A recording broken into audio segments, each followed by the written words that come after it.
Malaysian പ്രധാനമന്ത്രി Mahathir bin Muhammad കേന്ദ്രത്തിന്റെ കണ്ണിലെ കരടാണ്.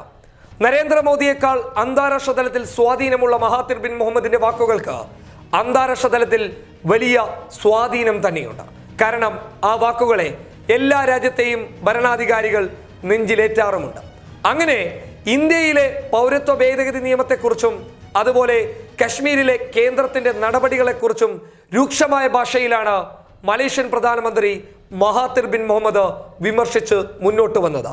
മഹാതിർ ബിൻ മുഹമ്മദിന്റെ ഈ വാക്കുകളെ ലോകരാഷ്ട്രങ്ങൾ കൈയടിച്ച് സ്വീകരിക്കുകയും ചെയ്തു. പക്ഷേ ഇത് ചൊടിപ്പിച്ചത് നരേന്ദ്രമോദിയെയാണ്, അമിത്ഷയാണ്.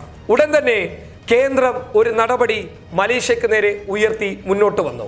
ഏറ്റവും കൂടുതൽ മലേഷ്യയിൽ നിന്ന് പാം ഓയിൽ ഇറക്കുമതി ചെയ്യുന്നത് ഇന്ത്യയാണ്. അതിനാൽ തന്നെ മലേഷ്യയിൽ നിന്ന് ഇനി മുതൽ പാം ഓയിൽ ഇറക്കുമതി ചെയ്യില്ലെന്ന് കേന്ദ്രം തീരുമാനമെടുക്കാൻ മുന്നോട്ട് വന്നു.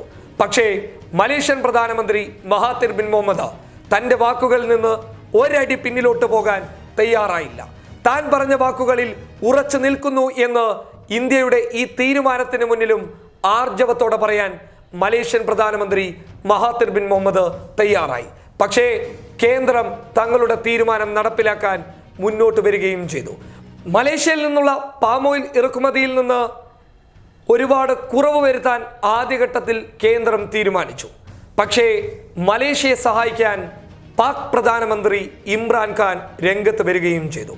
പാക് പ്രധാനമന്ത്രി ഇമ്രാൻഖാനും മലേഷ്യൻ പ്രധാനമന്ത്രി മഹാതിർ ബിൻ മുഹമ്മദും കോലാലംപൂരിൽ വാർത്താ സമ്മേളനത്തിൽ ചില കാര്യങ്ങൾ തുറന്നു പറഞ്ഞു. അതിൽ പാക് പ്രധാനമന്ത്രി ഇമ്രാൻഖാൻ പറഞ്ഞ വാക്കുകൾ ഇങ്ങനെ: ഇനി മുതൽ പാകിസ്ഥാൻ പാം ഓയിൽ ഇറക്കുമതി ചെയ്യുന്നത് മലേഷ്യയിൽ നിന്നായിരിക്കും. അതിന്റെ ഭാഗമായി 1,35,000 ടൺ പാം ഓയിലാണ് പാകിസ്ഥാൻ മലേഷ്യയിൽ നിന്ന് ഇറക്കുമതി ചെയ്തത്.